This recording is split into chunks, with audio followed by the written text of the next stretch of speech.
Dans cette vidéo, on vous présente les règles de Yummy. C'est Cédric et vous êtes chez Golden Meeple.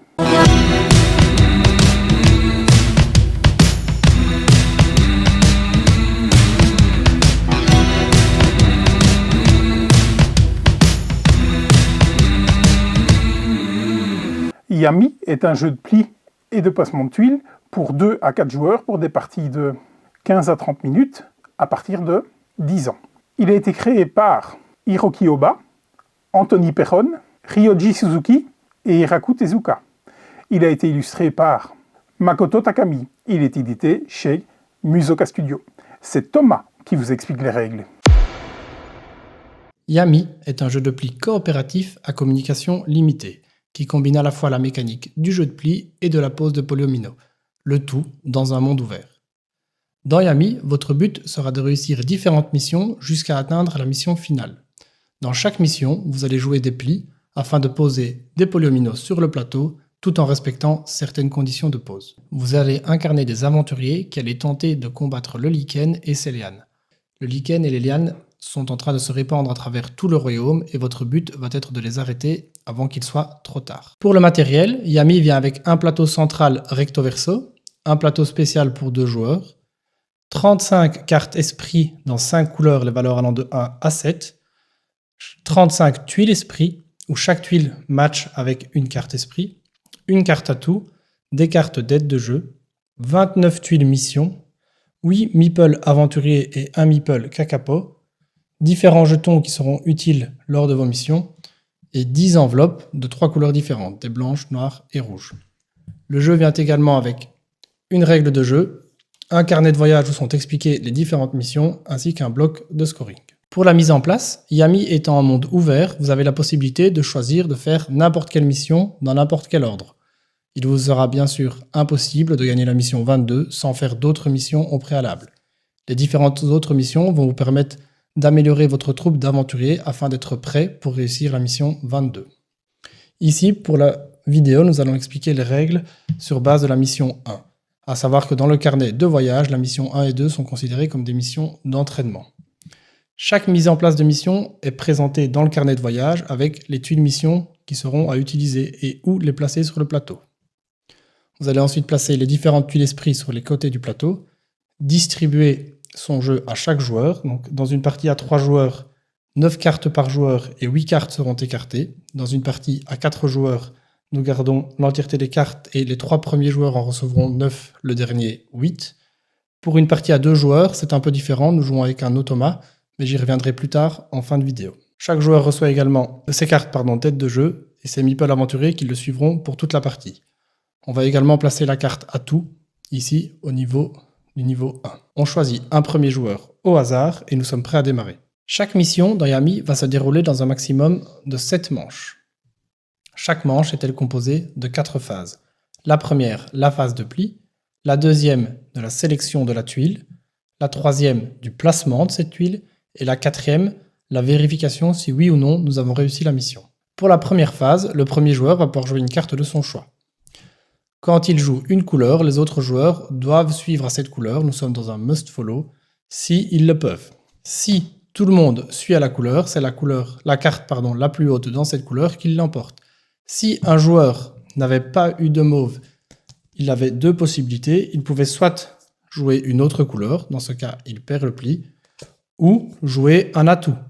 L'atout étant déterminé par la carte présente actuellement ici dans le déroulement des manches.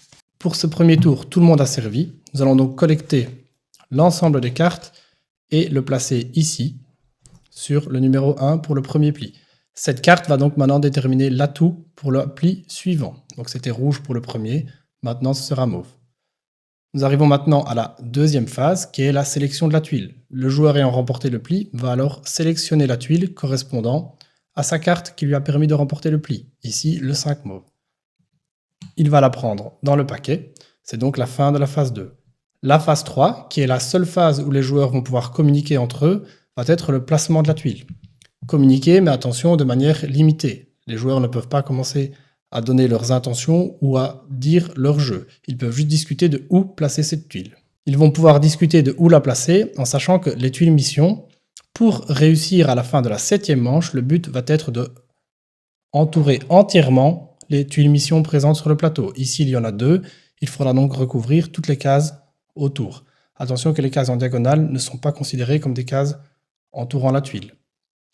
Deuxième condition, certaines tuiles ont des contraintes. Ici, on peut voir que ce côté doit être recouvert par une tuile verte. Ici, du mauve et ici, du rouge. Avec cette tuile numéro 5, les joueurs ont donc décidé de la placer ici pour satisfaire les conditions. Ils ont donc bien commencé à entourer la pièce, tout en respectant les conditions de pose.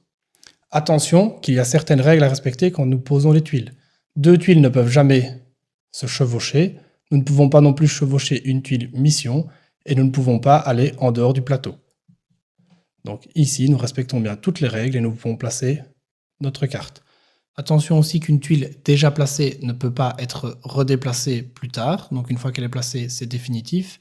Et que vous pouvez aussi tourner la pièce ou la retourner dans tous les sens. À vous de voir comment sa position vous convient le mieux. C'est le joueur qui a remporté le pli qui rentre pour le pli suivant. Avant ça, nous devons faire la phase 4 qui est de vérifier si nous avons réussi la mission. Comme je l'ai dit, pour réussir une mission, il faut avoir entouré toutes les pièces mission présentes. Ici, ce n'est pas le cas, mais nous ne sommes pas non plus encore à la fin de la 7e manche, donc nous pouvons repartir pour la suite pour tenter de réussir notre mission. C'est le joueur qui a remporté le pli, donc ici, le 5, qui va rentrer pour une mission suivante.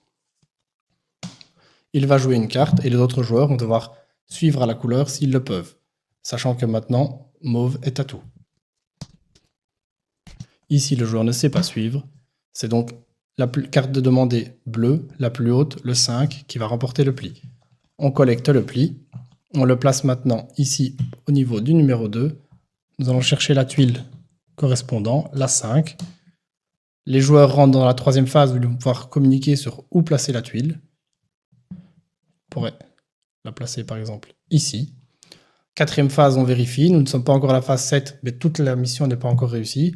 On continue. On va donc enchaîner ceci jusqu'à arriver à avoir entouré toutes les tuiles mission avant la phase 7. Si à la fin de la phase 7, la manche 7, nous n'avons toujours pas fini à entourer les différentes tuiles mission, dans ce cas, c'est un échec de la mission et nous avons perdu. À la fin d'une mission, que vous ayez réussi celle-ci ou non, vous allez prendre le bloc de score et barrer la première case ici du chemin de la Lune. Le chemin de la Lune ici représente le temps qui passe et donc il faut aller au plus vite pour stopper le lichen et les lianes. Donc vous barrez la première case. Si vous avez raté, vous avez la possibilité de recommencer la mission. À la fin de celle-ci, il faudra de nouveau barrer une case. Ou si vous avez réussi, vous pouvez passer à une mission suivante. Ici, on peut voir que certaines missions vont vous rapporter des bonus. Par exemple, en ayant réussi la 1 et la 2, on débloque l'enveloppe A. Si c'est le cas, à la fin de votre mission 2, vous pouvez prendre l'enveloppe A et l'ouvrir. Celle-ci va vous apporter des éléments qui vont vous aider dans votre aventure. Attention, par contre, que lors de certaines étapes du chemin de Lune, il y a des enveloppes noires à ouvrir. On peut voir que les symboles sont représentés également ici. Ce seront des malus qui viendront vous embêter lors de vos différentes missions. Votre but va donc d'être combattre le lichen et les lianes le plus vite possible en réussissant la mission 22. Petite précision concernant les missions, vous n'êtes pas obligé de les faire dans l'ordre. Donc vous pouvez très bien avoir fait la 1 et la 2, peut-être directement passer à la 6.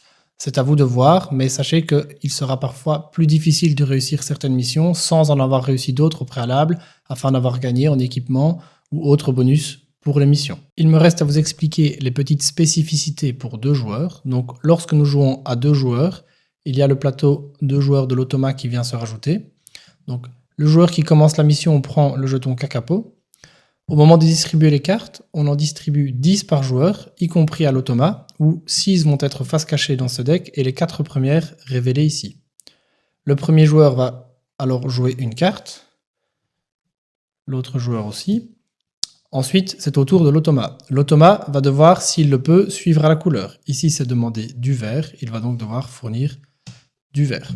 S'il avait eu plusieurs vertes, c'était le joueur qui a le jeton leader ici Kakapo, qui prend la décision parmi celles qui sont là. S'il n'en avait pas, imaginons dans cette situation, dans ce cas, c'est le joueur leader, ici, qui décide pour l'automa, soit de jouer l'une de ses cartes, mais il perdra le pli, soit de jouer la première du paquet au hasard. Dans notre premier exemple ici, le joueur sait suivre, Ce joueur remporte le pli, il devient donc le nouveau leader pour la manche suivante et après la phase de pose de tuiles, etc. par le joueur l'ayant remporté, c'est ne pas oublier de reprendre avec la première carte ici, face visible. L'automa ne peut jamais être leader. S'il remporte le pli, c'est l'autre joueur celui qui termine deuxième, qui aurait pris le jeton. Donc, si par contre, l'automa remporte le pli, on imagine, et ce joueur est deuxième, c'est lui qui est leader, il prend la décision, quand c'est à l'automa de rentrer, quelle carte jouer. Comme lorsqu'il ne sait pas suivre, il peut choisir l'une des cartes ici, ou prendre la première du paquet. Donc, c'est les petites spécificités à 2 joueurs. C'est tout pour moi, c'était l'expli de Yami, et moi je vous dis à bientôt sur Golden Meeple. Merci Thomas, vous savez donc tout sur Yami. C'est un jeu de pli et de passe en tuiles qu'on a tout particulièrement apprécié chez Golden Meeple. Vous le retrouverez sur notre site www.goldenmeeple.be dans la rubrique jeux de pli. Prenez le pli, salut!